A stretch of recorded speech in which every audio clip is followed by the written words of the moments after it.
Ladies and gentlemen, welcome to the Board Game Gateway, episode number 26. We are your entryway into the world of board games, tabletop games, and fun times. We are half a podcast tonight, I guess you could say. For the second time only in our podcast history, we're going a 1v1, a duo. That's the one. Yeah, a duel, as it were. A duel, as it were. It's the Board Game Gateway duel. Oh God, my name is Neeber, and I'm your host for this evening. Sitting across the table from me tonight is Mr. Ralph. Hello, sir. Hello, everyone. Thank you. Mate, this is the second time that we've done a podcast as a duo. Yeah. But this is the first time we're doing a duo podcast in person. Last time we did it was over Discord. So. And it's quite different doing it in person, I think, because last time we tried to cram every single board game genre known to man. Oh.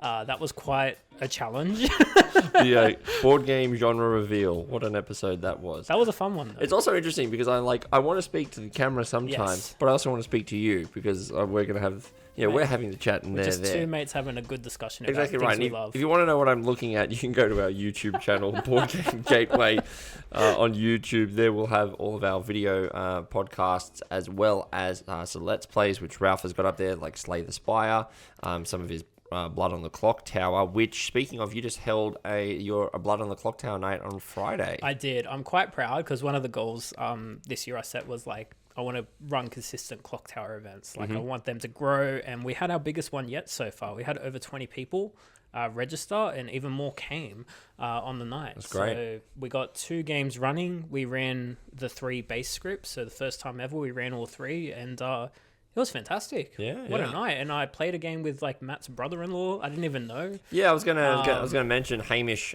He is actually I actually play basketball against Hamish. Okay. We're on opposing teams, but he's a big board gamer as well. And I caught him on Sunday night, and I said, "Hey, how'd Friday night?" And he goes, "Oh, mate, it was great." He goes, "Your mate Ralph though backstabbed me twice." I did. And I go, "Why?" And he goes, "Well, he said that I was doing too well after the first game, so I had to backstab him because he's doing too well." And I go, "Well, that's a compliment more than anything." You know, I felt really bad, right? So he took me to a corner, and we had a chat as soon as the game started, and he read pretty genuine. At least I told him that. Right. but he was so sus. Right, okay. So later on in the game, when he said, "Well, I'm the fortune teller," I just sort of came out, "Hang on, but I'm the fortune teller. You just claimed my role in front of everyone." So yeah, I got him good. Him good. That's like, I have not been to one of the nights yet because every night you've organised it so far, I've had something on, which is but I am so keen to get down for a clock tower night because every time we've talked about it, everyone's like, this just craps all over the old werewolf games, and this is like the definitive social deduction game. So yeah, it is a lot to run. It's a lot to like get into. But once you do, it's got like a fairly okay entry point in your first game. You sort of understand what's going on, and then like after that, you just lean into it. It's a lot of fun. Oh yeah, look, I think a lot of people, but the fact that you had multiple games going for the night at any one time is a really good sign. And it was like that for the 3-4 hour event that it was, which is insane. Yeah, that's really good to hear. So, look, I'm looking forward to getting to the next one, and I think if I can get there or someone, we definitely need to like do some sort of recording, but we're going to do that. But enough about worrying about what we will do in the future. Let's talk about some of the games that we've been playing over the past week. I'd like to start, if you don't mind, Ralph, because I want to have a chat about a game that our friend Damo introduced to us on Friday night. He came over for a game night, and we had myself, Damo, and my friend Paul, or Mav. We all call him Mav. He just never goes by the name Paul. So, but anyway, he brought over. He suggested that he really wanted to get to the table Tigris and Euphrates. He's played it a lot, but he has said he's never played his own copy of it. And I went, "What do you mean you've never played your own copy of it?" And he brought it over and he goes, "I legitimately have not even punched the tiles yet." Oh, wow. So we got it out of the box and we punched the tiles. That's insane. We got to play it. So for those of you who've never heard what Tigris and Euphrates is, it was a game designed in 1997 by Dr. Rainer Knizia, and it is, the best way I can describe it, it is essentially an abstract war game where up to 4 players are placing one of 4 coloured tiles, black, green, blue, and red, on this game board in front of us. And essentially what we are trying to do is each tile represents the growth or the population of a city as they get bigger and bigger and bigger. Each player has 4 leader tokens, each representative of one of those colors. And the game itself plays very simply. On your turn, you really can only do one of 4 things. You can either place a tile down on the game board somewhere, and then you'll pick up a game. You actually have a player board, and you have tiles kept secret from other players. You have 6 tiles in front of you, and you can only ever play 1 tile. So what you'll do is you'll play one of these tiles to the game board in front of you, making a population get bigger and trying to score points. How do you score points? Well, your leader tokens are in those 4 colors. So you have 1 black, 1 green, 1 red, and 1 blue. And so I can place one of my leader tokens adjacent to a red city tile, because all the cities start off as red tiles. I can place a leader token adjacent to that red tile, and now I have controlling stake inside of a city, which seems pretty cool. And then, depending on what color my leader is, if I play that tile in that city, I get a cube. Cubes are victory points. So 1 cube, 1 victory point, right? So if I have a black leader in this city and I play a black tile down, I get 1 cube. Congratulations, I'm 1 point closer to victory. Black is actually the wild color as well. So if I play my black leader into any city, I can play any color tile and get victory points. So that was a little confusing, but once you understand that, it's pretty simple, right? So you're just basically making cities bigger. But sounds pretty simple, but where this game starts to become really cool is, I mentioned you have 6 tiles behind your player screen. And there are 2 sorts of conflicts you can get into in this game. The first is called internal conflicts, and the second is called external. Essentially, infighting and cities going to war with each other. Okay. The first one basically says, Ralph, I've got my red leader token in this city, and you're like, Anthony is scoring way too many, Neeber scoring way too many points off of that red token. I'm going to take my red leader and place it in that city. You have to place it in a red. What that does is it starts a internal conflict, and this is how it resolves. Very simply, you then have to play as many red tiles from behind your screen as you possibly have. So let's say you have 3, and I had 2. Therefore, you just won the internal conflict, because red tiles are how we resolve. Are those tokens then spent? Yes, they're out of the game, and they're out of the game board. So you can use these tiles, so you can't use them again. Once a tile has been either been placed on the game board or used for bidding, it gets discarded from the game. So you just won the game. Internal conflict. So we also have to plus however many red tiles we have next to our leader. So you were next to 1, I was next to 1. It's 3 versus 2. You win versus 1. Congratulations, you just booted my leader out of the game. And for me to even put him back on the game board, that is then going to that's an action. So you now can start grabbing victory points. So that's an internal conflict, right? It's basically, he's scoring a lot of victory points off of this city. I want to get it out there. The second one is a external conflict, where essentially 2 cities go to war with each other. Now, if I had a black... Actually, let's make it my blue leader for this example. If I have my blue leader in one city, and you have your blue leader in another city, and I join these cities together with a tile, so now they're connected, our leaders go to war because our cities are fighting over the territory, because we're joining 2 cities together, because there can only ever be one leader of one color in the city at any one time. We can have blue leaders and green leaders coexisting, but there can never be 2 blue leaders. That's just against the rules of Tigris and Euphrates, as it was. And the way that the external conflicts then is basically, again, this bidding system of how many blue tokens do I want to bid? Because in this example, we're using blue. But because my city had six blue tiles to begin with and yours had 0, I'm already up 6-0 before we even get to the bidding phase. So you go, crap, I'm not going to bid anything. And I go, sweet, it's an automatic default victory. I kick your dude out, and away we go. And this is the whole game. That's the whole game in a nutshell. It's basically placing tiles, placing leaders, and trying to connect all of the cities to get points by placing tiles. The final rub of this game is twofold, is that we can create monuments. If I create a 2x2 square of any one color, I put a monument on the board, and that monument scores me victory points of one of the 4 colors, up to 2 of the 4 colors every turn, every one of my turns. Can someone take the monument off you? Someone can only take the monument off you if I remove your leader out of the game board. So your leader, if my leader is the same color as the monument, at the end of my turn, it just gives me a victory point. Cool. So we're making monuments, but then fighting over those monuments because it gives us VP. Here's the rub, and here's where this game takes a massive twist, which is, I mentioned that you're getting cubes in all of the 4 colors. The winner of this game, your score is the value of the lowest total cubes in your hand. So if I had 5 black cubes, 2 green, 7 red, 7 blue, my victory point total is 3, because that's my lowest value. Did I say 3? You said 2. I said 2. Yeah, So you said 2 green cubes. Sorry, yeah. it's 2. It's 2 Yeah. green cubes. It's 2. So my victory point total would be 2. Yeah, Even though I got okay. 5 and 7 and 7, Yeah. because my lowest one was 2. So you're always trying to balance out Yes. your lowest. And this is what makes point. this game brilliant, which is you could just go, well, Ralph's just going big on red. Let's just let him have red. He's not doing anything else on any color. He's currently getting 0 points for everything. Yeah, And okay. because you are trying to fight and you need, But you wouldn't do that. You would balance it out. Like it's. You wouldn't, but you may not realize how you're doing it, right? Oh, okay. And that's the other thing, which is that and that's why this game becomes really fun. Now I know this is probably some people listening to this have gone, oh, it sounds a bit dry. And I have to admit, it is a bit dry. It sounds tense. It sounds like there's a constant Cold War happening. It is, and it really much is, because your choice is literally, do I want to build up a city and try and connect it in and maybe get some power, or do I want to try and maybe do an internal conflict because I think I've got enough red tokens to kick him out of there. And how do you get more tokens? You just draw up to 6 at the end of every turn. Oh, you okay. So always draw back to 6. everyone's got a stockpile of 6 tokens, Yes. sort of thing. Okay. But there's not an even distribution, so there's like less black tiles than there is green, which there is blue. So there's more valuable than others. Exactly right. Yeah, okay. So the game itself plays in about 2 hours,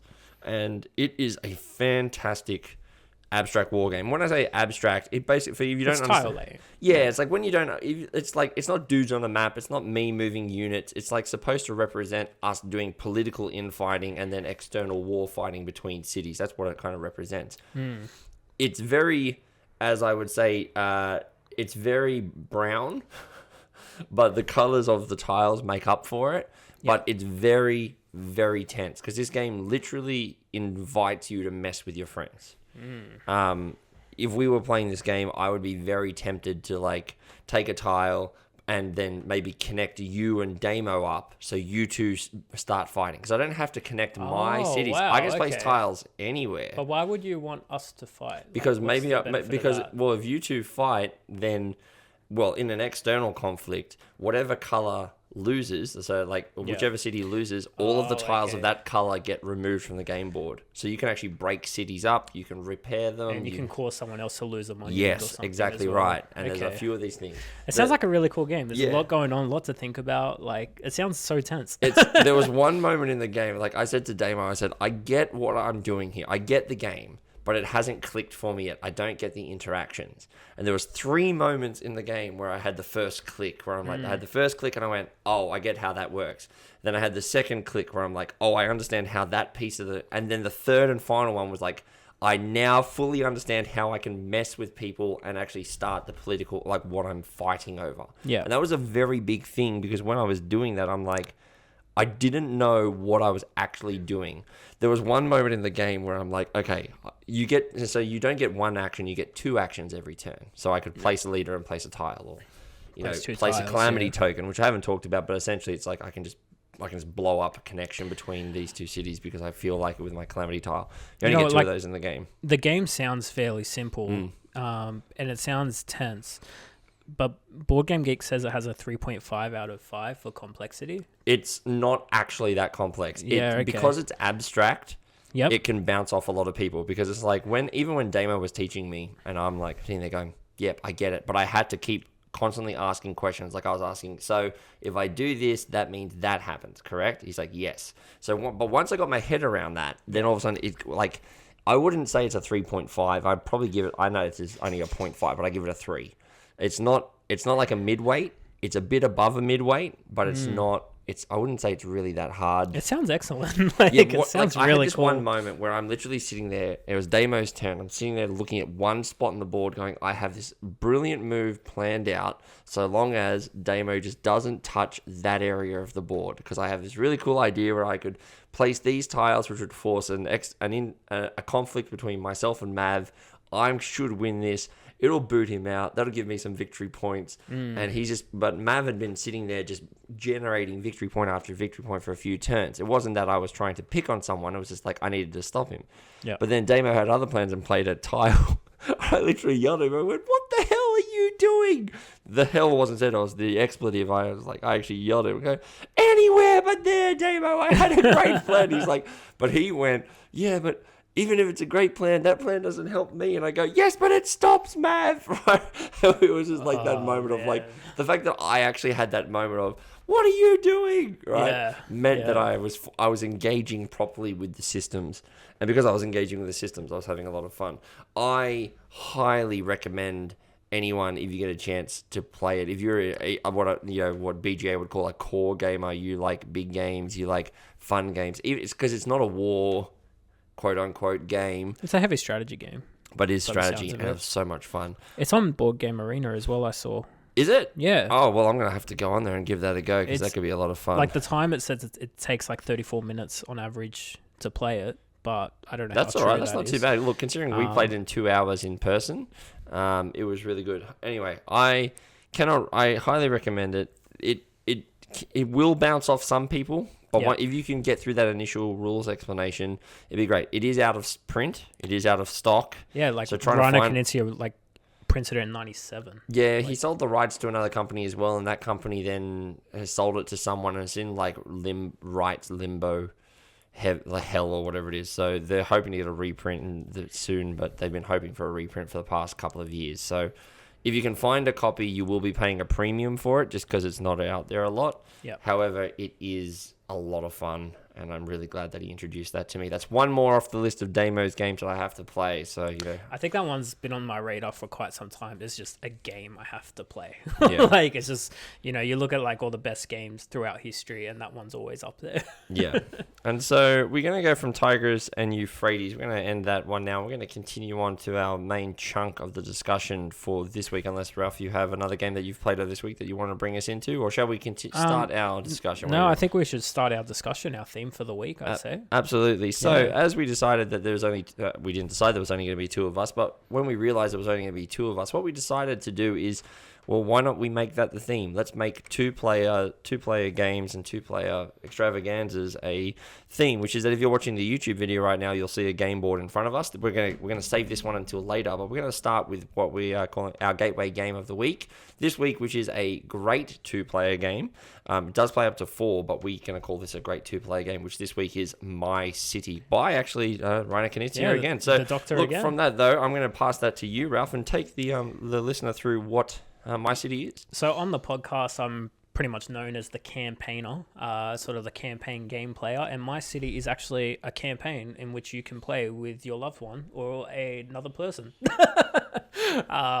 So yeah, my wife and I, we did play through My City. My sister actually bought this for me for my birthday 2 years ago, and we played probably 80% of it within the 2 years, and then we only just finished it last week. So. Still finished. Still finished. Still counts. Still counts. But yeah, My City is a very simple tile laying game. It's probably the most simple tile laying game I've ever played, to be completely honest. So you have your board in front of you. Each player has their own individual board, and essentially it's just a blank canvas. You got little trees, you've got little rocks, and just mostly green hills and a giant river that runs throughout it. The art kind of reminds me a bit of Carcassonne on the actual kind of like board. Green countryside look and feel, I guess. Yeah, pretty much. But it's My City. You're developing this sort of estate in a way. So the way the game plays is, first up, you take all your tiles out and you put them all face up, and there's 3 colored tiles. There's blue, yellow, and red. They all do the same thing. But essentially you have a deck of cards. I believe there's about 30 of them in the game. And you flip the card over, and that will tell you what type of tile you put down. Now, all 3 types of tiles, they're all different shapes, but they all do the same thing. They're kind of like Tetris shapes, so like in a way. Polyomino, sort of like, well, they're not the tetromino, because tetromino refers to the Tetris actual pieces, but I think it's polyomino or whatever it is. Yeah, they're pretty much the Tetris shapes. Yeah, like they're all different, they're all unique. Like there's, like I said, I think there's about 10 or so different shapes in each color. Awesome. And they're all different shapes, but that's that type of style. But you'll flip the card and say it's the long L piece. Both players will grab that long L piece and put it in their city. So you have to start from the river, and then after that is placed, you flip the next card. You both grab that same tile, and the rule is it just has to touch your previous tile. Can you go across the river? You can't build directly across, but like if your tile is touching the river, you can build on the other side of it as well. Okay. So you keep playing like that. Say you flip a tile normally later in the game and you can't place it anywhere, you could lose a point and continue your game. Or you can say, you know what, my game's over. I'm not going to place any more tiles. That's really cool. So you can keep going. You can kind of push your luck if you're looking for that perfect piece to come out on the card flip. You can say, I'm going to lose a point, might lose 2 points if the next one's crap, and then the next perfect piece comes out. So how do you actually score points to actually win a game of My City? So I believe the first game actually starts with a well on the map. And if you surround the well, you get an additional 4 points. Sweet. I mentioned there's rocks on the map. Every exposed rock is minus a point. Right, so you want to get rid of the rocks. And if you leave trees exposed, that's worth a point. Okay. But you also lose points for every blank green space you have out on the map. Okay. So at the end of the game, you count up all your points, and then you deduct all your negative points. Okay. That is essentially the first game you play. How many games do we actually play? This game has 24 games. 24, jeez. In the campaign. Right. Now, it does sound like a lot, but a game is literally just flipping the same deck of 30 cards. Okay. So things come out in different order. Well, how long is a game? 30, 45 minutes or something like that? Or I reckon 10. Oh, geez. Okay. Yeah, right, so you could knock through nearly half a campaign in a couple of hours, realistically. So the campaign, like the game has envelopes in it. And each envelope is 3 or 4 games. Oh, okay. Okay. And in that, it slowly introduces new rules to you. Okay. So, I mentioned you have a well. I think in one of the earlier ones, you actually get a sticker, and you get a sticker of another well. Right. Okay. And if you win, you might get an additional bonus, and the player that loses doesn't get that bonus. Right. Okay. So you're constantly evolving your parkland that you're going to build on top of. Mm-hmm. There might be ways that if you win, you get more trees, and the other player gets more rocks. Right, okay. So it is hard to catch up, but it's not impossible, because there are certain things that happen that if you win, you get a little bit of a perk, but sometimes the player that loses gets the better perk, and you don't typically know that until you finish the level. So would you say that this game, as a 2-player experience, you reckon you said it's hard to catch up. Do you think that if one player is, exponentially better, does that really show through in this game? Or is there ways of them being able to actually get those wins in this game? Like, there's no way that I can affect your card, right? No. Right, okay. There's no way you can affect my card. We both place our piece at the same time. I'm not allowed to look over and see what you're doing until I've locked my piece in. Mm-hmm. Because there's no shuffling it around. Once you said, yep, that's where I want to put that little piece, that's where it stays. Yep. There are some catch-up mechanics. Mm-hmm. There's sometimes where you might get a bit of a bonus and the other player gets the better bonus, even though you are the better player in a way, because you won the last game. Yep. So it's not impossible. We finished the 24 games. I won by literally 1 point. It was extremely close between my wife and myself in that game. I'm kind of being a bit cagey when I'm explaining this game, because like I said, there's those envelopes that change the game. And you're putting more and more stickers on the map. You're getting more and more bonuses.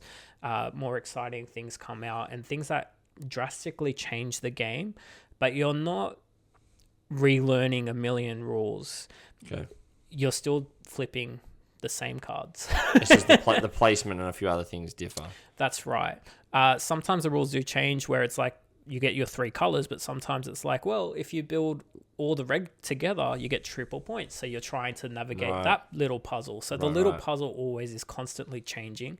And I'd highly recommend this. It plays up to 4, but we played it at 2. It was still fantastic. The game is relatively cheap for Australian dollar dues. I think it's about $45-$50 at the moment. It's really, really cheap for the amount of game that you actually get out of it as well. I've been very tempted to buy it. It is, as you said, a legacy/campaign game, and a lot of people sometimes can be adverse to that. Making permanent changes, putting stickers on a board. But part of it is the experience of, like, if we're sitting down to play the campaign, of my city, it's like, it's really cool to come out the other end and go, this is mine. No one else has. It was really cool. I had that moment at the end where I picked up my board and my wife's board, and we compared the two because they were different. Yeah. So that was really cool. But like, you don't be afraid of a campaign game to dive in, because this is like the most simplest one that I found, I'd say, because you're slowly making those changes. We played this over 2 years, but if you really played it one night a week, you guys will beat it within 2 months, like easy. Yeah, you can knock through a few games in every sitting, I reckon. Well, that's what we did. Every time we sat down to play, we grabbed one envelope and we played 3 or 4 games of it. Yeah. And we beat that envelope, and we're like, right, now we're ready for the next story another time when we're ready to sit down and play a game. Fantastic, yeah. Okay. Well, look, I know we've actually been having a bit of a discussion off air with a couple of the other guys, and they've been interested in potentially doing this as their foray for their partners to get into campaign games. So I think Matt was talking about it, going, Matt was messaging me about that game as well. He seems very interested, and it seems like this could be a good game. Because I do remember the first time I ever played Risk Legacy, and the box says, okay, stick this on your character, and now rip the card up and throw it in the bin. And you're just like, so it feels like a blasphemous. I think that Pandemic Legacy, the first time you tear a card up, I was just really hesitant to do that, but now it's fun, and I like playing those type of games with new players where I give them the card and watch them squirm as they try and tear it up. Well, that's the thing, because there's that part of you that's always like, no, but this is a game. We're supposed to replay this game. We paid for this thing. Right? Yeah, but My City, you're not tearing up cards. You're literally putting enhancements on the tiles and on the map and things like that, which is really cool. Yeah. So look, speaking of putting tiles on a map, I think we're going to shift now from My City, which gets a bit of a recommendation from Mr. Ralph.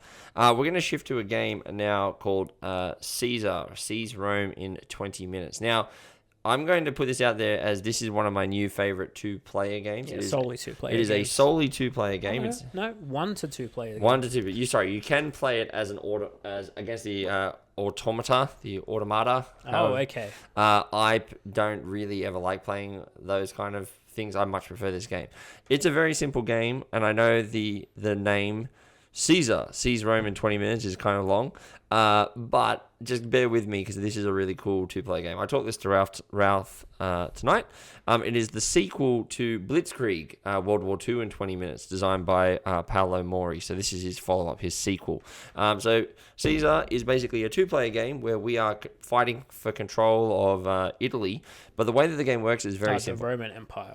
Of the Roman Empire. Italy. Yeah, well, it's got I should say it's also got the Mediterranean Sea, so you are right. So it's more like the Mediterranean. So it's got all the But it's a very regions dumbed around. down, very simple war game for 2 players. The way that it works is really simple. We have territories, and those territories have little symbols on the edges of those territories. You just need to play little circle symbols that match them. So we have infantry, which are shields. We have infantry, which are swords. Shieldmen. We have boats, and that's it. And that's it. Those are the 3 things. We also have a wild symbol on the token. So if you have the wreath, you can play that anywhere. But very simply, you are only allowed to play the symbol of token on the region that matches. And your decision space is even simpler, because you only start the game with 2 tokens behind your player board. You only can pick this token or that token and put it somewhere on the game board. Like, I think at most you'll have 3 or 4 tokens. Yeah, I think you had 4 in the second game. Very late. Yeah, but very late.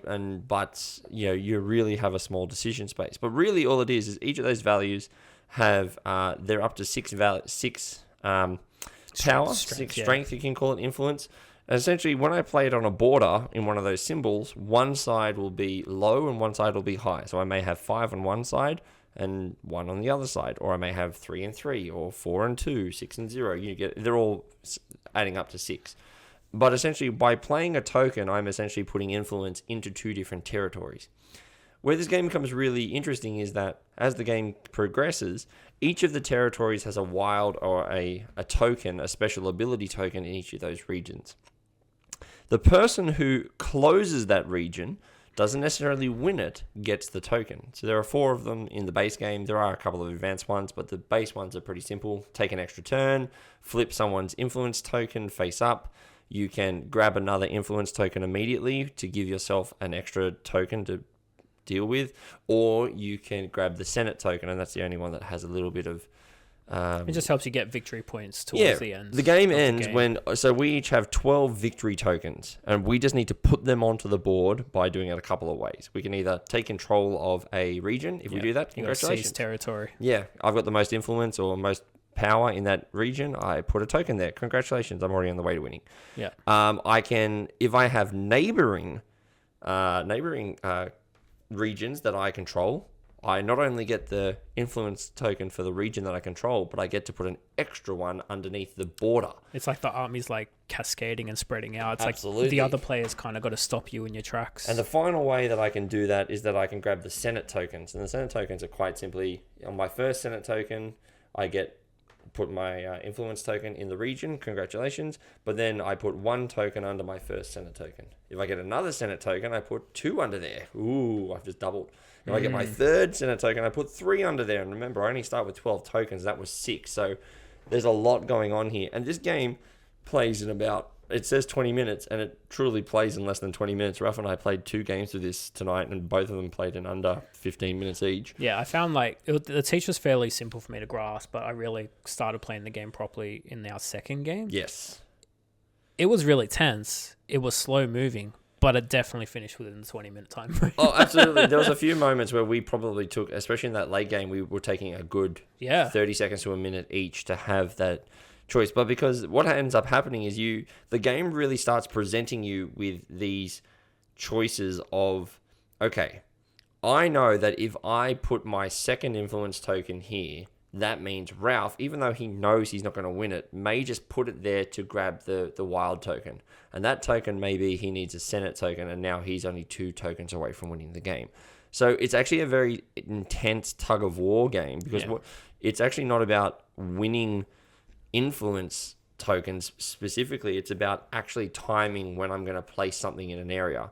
There was a moment in our second game, Ralph, where we were fighting over the main Italy region in Rome in the center, and it was 2 away from or 1 away from going, and I then actually could have won it at that moment, but then I moved 1 into the southern Mediterranean, just Syria down there, to make you have a choice, which is you can take Italy right now, but if you take Italy, I'm going to take that and then potentially screw over something elsewhere. And you didn't take the main region of the board.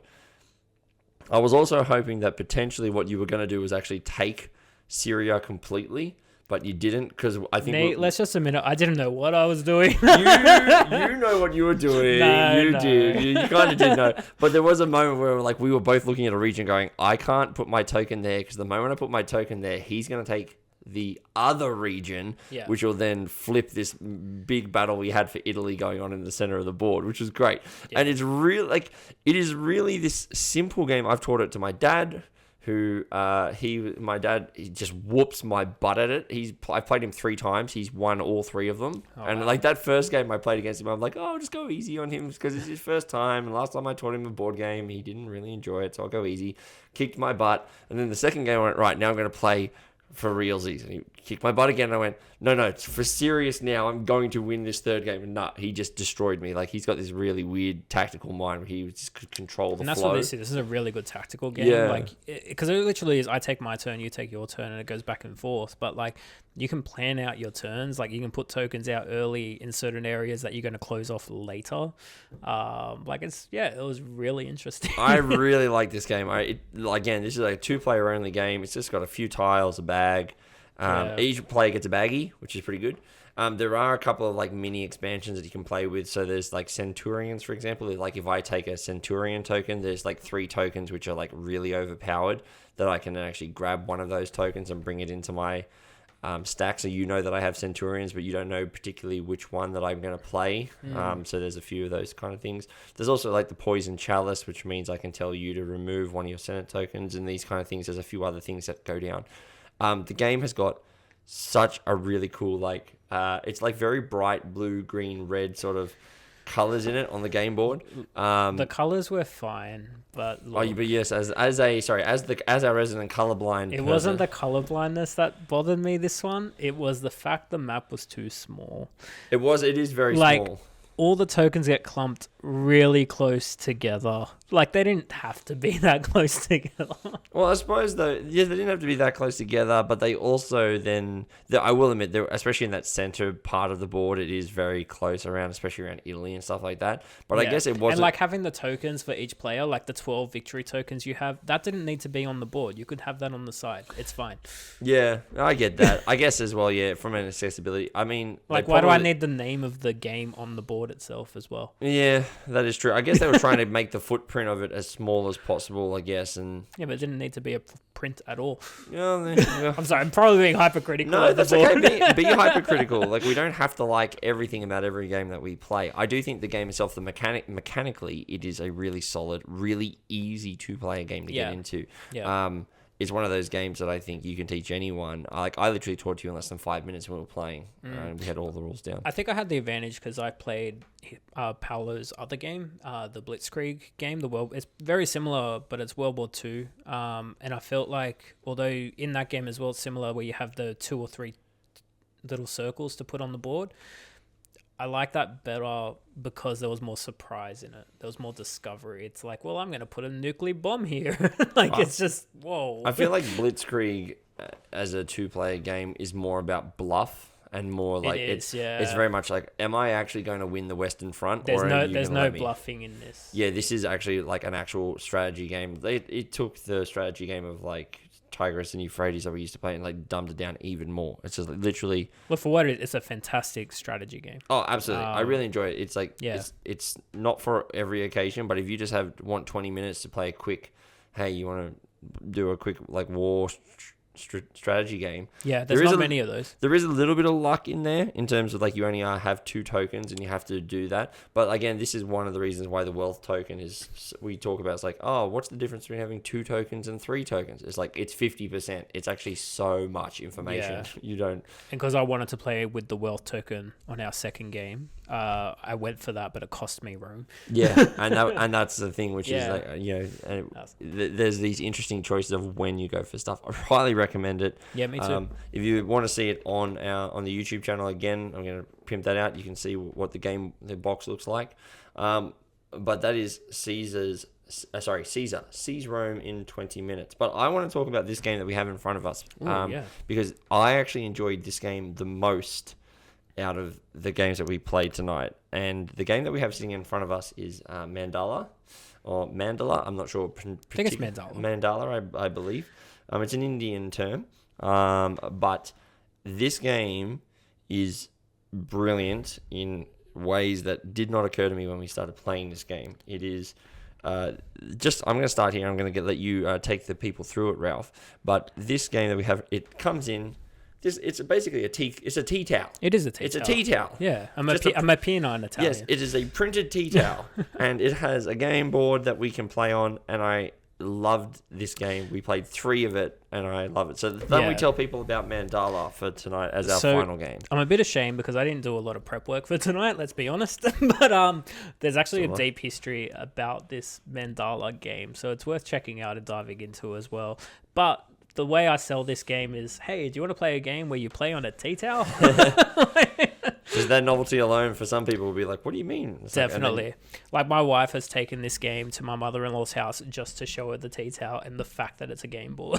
I thought you were about to say, and she nearly wiped up her spaghetti with it. No! Yeah, you could wash this. You could wash it, like for sure, if anything happens during game night, for sure.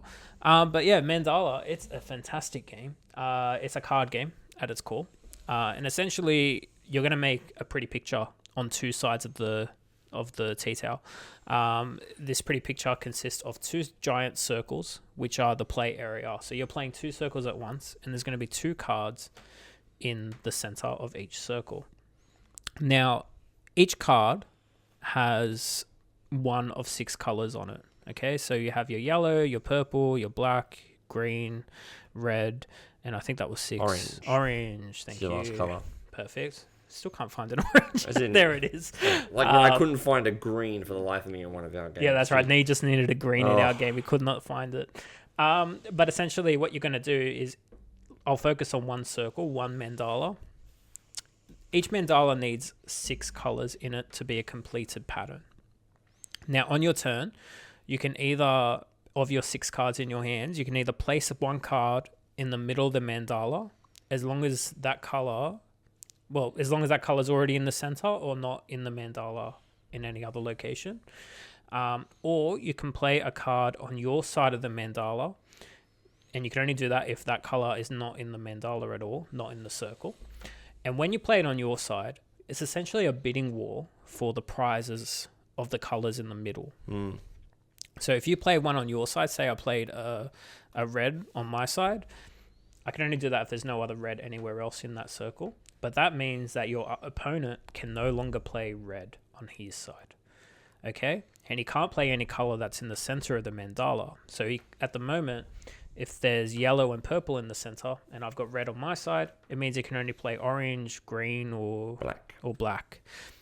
As soon as all 6 colors are in the middle of the mandala, we look at who's winning the bidding war. Okay?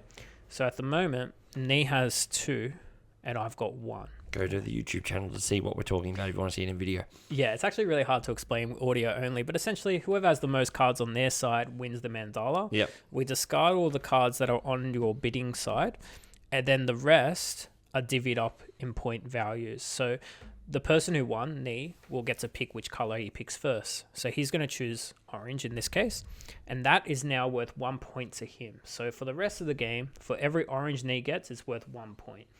And we basically go back and forth. So I will take the next color, and then they will take a pick of the next one, and I'll take a pick of my second one.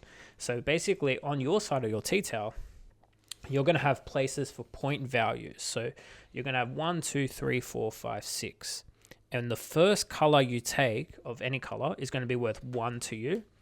And the rest go into your scoring location, which is your cup. So say in that first mandala, I had 3 blacks.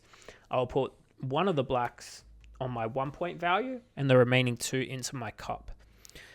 So you keep going like that, and as the game progresses, you start realizing, oh, red is worth 4 points for Ralph, but it's only worth 1 point for Nee. So Nee might want to sort of take the red just to prevent me from having it. There's a lot of strategy in this one. Again, this is one of those abstract games which Mandala actually, I believe, started as a stone game. I believe they would have a bag of stones, and you'd pick stones out, and you'd have stones basically in bluffing style, trying to figure out. And it sounds a little complicated, but at its core, it's just you do one of 3 things. I can either add, as Ralph said, I can either add cards to the center zone, but if I add a card into there, I'm obviously making that mandala worth more valuable. Yep. But by doing that, I can now draw more cards, right? So that's the only way you can draw more cards or stones if you were thinking of the game, right? So that's the first thing. The second thing I can only do is just play it into my bidding area of that mandala. But if I do that, I'm not allowed to draw any more cards, so my hand size is shrinking here. You can play multiples, but maybe the strategy, which I just kind of cottoned onto a bit late, was maybe I just play 1 here for the moment to lock that color down, and I can come back and add to that color later. Yep. Then, the other thing as well is the third thing you can do is just discard your hand. Discard any of one color from your hand, draw some more if you don't like it. That's it. Those are your 3 actions. But then the game starts becoming really interesting, which is, okay, well, I need to have bidded at least 1 card for this mandala to be able to get a pick of that center contents.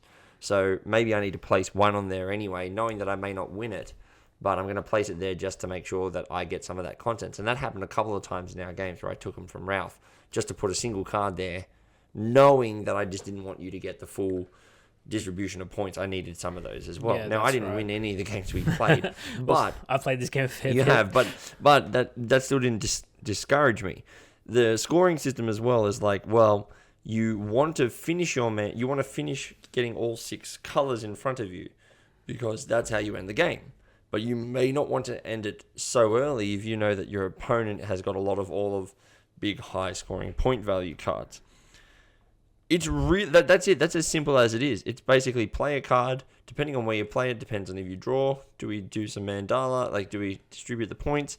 And then that's it. That's the whole game. And yeah, there's a lot of like nuanced strategy. Like if I see a red is worth 5 points for knee, I might play a red on my side of the mandala, knowing full well that no red will go in the center. yes, So that will prevent you from points as well. exactly. That was one of those Yeah. things. Yeah, that second game, I caught it on too late. I'm like, oh, I should just play a single color here to lock you out. If I think you're holding on to reds or something because you're trying to get more points, I'll lock you out. There was one in our second game where there was one of the mandalas was huge. Like, it had nearly 9 cards in the center row. So whoever won that was going to get a good first pick. Yeah. And I literally was just searching for a green because I knew I had 3 placed down in front of me and Ralph had 1. And I think what I started doing was buffing the second pick because I knew I'll get second pick. Yep. And then I somehow managed to draw the one color that needed to finish. Exactly right. I just needed 1 green to get the 6th color, and then I would guarantee getting a really big points haul. But for about 4 or 5 turns, every time I played, I could not find a green. Granted, you were holding the greens that I was trying to get, so I was getting unlucky with the card draw here. But that's the game, which is sometimes you may be a bit stuffed on card draw, but I did have a green that I played on the other side earlier in that game because I'm like, well, I wanted to lock green down over here so you couldn't play green. Yep. And that kind of stuffed me over here because I let go of my green card. Because you're hard locked at 8. You can only ever have 8 cards in your hand. But that's the thing. Unless you play cards into the center, you can't draw more. And that seems really weird because you go, I'm making this stronger and I think Ralph can win, but that's the only way that I can draw more cards. Yeah.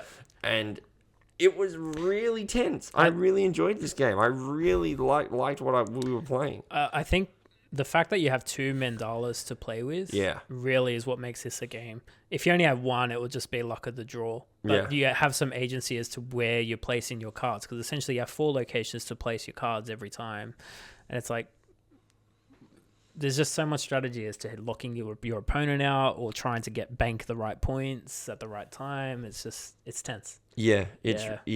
And this is great. Like, honestly, it sounds like it surprised you. Yeah, look, 'cause I remember seeing a Shut Up and Sit Down review on this years ago. 6, maybe 7 years ago. They did this one a long time ago. And I looked at it going, yeah, it looks kind of nice. Looks all right. Yeah. It's fine. But it's not until I sat down and you play it with someone that you go, oh, I get the game here. The game is... It's a good game. It's a very good game. The game is this push and pull of like, okay, do I want to load this up to get some points to go over here, but I'm going to load up all the 1-pointers for Ralph because I know that he just needs 1-pointers. Or do I lock in myself into this one over here and try and get a big points haul? That's just that's the tip of the iceberg. There's a lot of going on here. Like, I don't know how, but every time I looked up in your hand, you had 6 cards and sometimes I had 2. And I'm like, I'm certain I've been taking as many cards as you have, but apparently you're just... I kept building up the middle pile and then just smacking down my bids, essentially. Yeah, exactly right. And I thought, and that's one of those things I'm sitting there going, I don't know what I've done wrong. How did I do this? And then I went, no, respecting? No, not respecting. What am I doing? Review. On review. That's the word. Upon reflection. On reflection. That's the word I'm thinking of, yeah. Yeah, what I love about this game as well, it ramps up, not in complexity, but the stakes ramp up. Yes. Because you're playing the same game the whole time, but you're starting out, you're getting 1, 2, 3 points, and you're kind of understanding what's worth. And then when you realize, I don't have any reds yet, the next red I take is going to be worth 4 or 5 points. I'm going to try and bank that up. So, like, as you get used to the game, then it really matters. I really liked it. There's such a deep history here that we haven't gone through tonight because we could honestly do a whole episode on just this game alone and why this is probably like the history of it and stuff. We're not going to do that tonight. Yeah, it's probably one of the oldest games around, I believe. I'm fairly certain I do remember this game, at least from what I have minuscule I've read about it. But I'm fairly certain this game was initially a stone game. You had a bag of stones. You pull stones out. I'd be holding stones in my hand. I think you're thinking of Mancala. Maybe. Yeah, Mancala is one where it kind of looks similar to this, except you don't have the mandala thing in the middle. So if I just fold this tea towel, right. Mancala kind of looks like that, where you have yes, like little hole, like 5 and 5 holes Yeah. or so, and what you do, you pick up your rocks and then you move one, but you drop one, and then you move your hand to the right again, And you drop keep one, rinse and repeat. and you keep doing that, and you're trying to put the rocks in your cup. It's a very similar game. It wouldn't still a very good game. It wouldn't surprise me if this actually started as a rock game though, because looking at it. Well, I know they drew it in sand. Yeah, but I'm also looking at this going. This reminds me of like a bowl of some description of like they may have had like they may have had like a bowl and you drop things in the bowl. Look, we don't know. Who knows? We don't know. Look, we're making it up. Maybe I'm right. Maybe probably I'm wrong. But like that's that game. So. Anyway, man, we've talked about a few two-player games, but this one was my favorite for the night. I have to admit that we played. We didn't play Splendid Duel, but that's one on my list. Yeah, well, we'll get to Splendid Duel, I think, later on. But this is one of my this was my favorite game of the night. I have to admit. We did play one two-player game during the week as well. We've mentioned it previously. Yeah, we did. So last week you'll have noticed that there was no podcast. That was because trying to organize the last week was. The boys was a bit of a pain, so we decided that Ralph and I decided, hey, let's get together and let's record some content. It wouldn't be great. Let's record some. Let's make some content for the channel. Let's make a let's play content. Let's go and do a best of 3 in 7 Wonders Duel. Yeah, and you'll have noticed that never came out. No, because I thought I was recording audio. But apparently I wasn't. I went back and reviewed the thing. I'm like, why is it silent? If you want, we can release like a silent film of us playing the game. Just make it black and white, and we'll put some piano music on it. No, yeah, maybe. Like the subtitles. Yeah, well, no, like the screen goes to black and it just says, "Oh no!" Watch out, a train's incoming. That could be fun. Yeah, we did that. And we played a best of 3, which was great because Ralph was asking because he wanted to see the Pantheon expansion. Yeah, I've never played Pantheon before. So we played the Pantheon expansion. That was really good. That was a lot of fun. We played that again. 7 Wonders Duel for me is the next step up from the intro 2-player games. But when you're playing that is actually still my favorite all-time 2-player game. Yeah, I'd say it's up there for me as well. It's really tense, and the decision space, although you have 3 or 4 choices each turn, there is an overarching strategy to it. Yeah, look, I have to admit as well, when I first played with the Pantheon expansion, which I bought and I've got actually in person as well, I didn't really think I liked it. Didn't gel with it? I just didn't gel with it in the first couple of plays, but then every time because this tournament that I've been playing in forced me to play Pantheon, I've got to admit, I love Pantheon, the expansion. The Pantheon expansion just adds these god powers that just make you feel so overpowered. And like if you can get these combos going, it makes each of the acts interesting. Yes. At least the first 2 anyway. The last one, I don't know. It felt the same to me, but the first 2 definitely changed. Yeah, the first 2 definitely. Well, the last one changes a little bit, but it depends on when you decide to buy the gods. Like if you buy all the gods in Age 2, then Age 3 is more about it's more dull. It's just the normal game. Figuring it out. Yeah. But it's also like it can build that crescendo. I'm actually now, as a bit of an update for those of you keeping score, I've lost 2 games in a row. I played a game in this tournament that I'm in, but the game that I went for, I literally had this moment of like, oh my god, what happened? Because I went for a science victory, and this guy played a really fantastic game. Nearly got me on the military track, but I defended, and I thought I had calculated correctly that I thought there was 1 face down card, and I thought it was a science symbol because I'm like, there's 2 of this science symbol in this age, and I haven't seen the second one yet. That has to be it. It wasn't it, and the reason is because you don't shuffle every single card. You don't shuffle, you don't deal out 2 of them or 1 or 2 of them. I think 2 from each deck come out. Yeah, and because of that, I thought that was the science card, so I based my whole plan around like, if I get this, I can get that. I've got enough money. I did that, and I was like, yes, I'm gonna get it. Yes. Turn it over. Oh no, it's not a science card. I'm like, damn it. Yeah. But I risked it for the big win. Now I'm like, I'm gonna try and get this win here. You had to. That was a play. Yeah. So now I'm still over 500. I'm 600. I'm 60% now on the tournament, but we will continue on. I just want to say that night we did play. Nee decided to do best of 3, and I'm thinking, all right, so we're gonna play 2 games of this thing. Oh, I somehow got the W in the second game. I can't believe it. Look, you got me with the military. I think so. You got me with the military win. Yeah. And that's the thing. This is what I found about. And the third game was really tense. This is what I found about the Pantheon expansion is that it actually makes the science and the military victories more feasible. That's what I found in playing this game a lot, which is that it now adds a lot more weight to those victories because there are more options for me to get the science symbols and there are more options for me to push the military track down the side. I think it's a fantastic expansion. I've been meaning to learn it and try it for a couple of years now because I've heard that really does add a lot to Seven Wonders Duel. Yep. I think there is a third expansion which I haven't explored. It's Agora. But I've heard it's not fantastic. Yeah, I'm not really keen to go get it yet. Yeah. A lot of people say it doesn't really add that much. It's like the third Res Arcana expansion doesn't add a whole lot value to the game. Adds bloat is what I've heard. But the first expansion is fantastic. Yeah. So yeah, it can happen. Like sometimes they expand a little too much, but Seven Wonders Duels, fantastic. Like if you're a core gamer, like it's such a small, simple game, but like there's a lot there. I will say though, not just for core gamers. I've taught my wife Georgie. I've played this, and I've said to her with this game, the biggest compliment I can give you about this game is that I cannot take it easy on you. I have to actually play. Yeah, look, my wife beats me at it every time. Well, Georgie, like there was a few times I remember early on where I was like, I take it a bit easier just to let her feel the reins, try out different strategies, let her try and find the combos. But now it's to the point where I'm like, if I take it easy on you, she'll just win.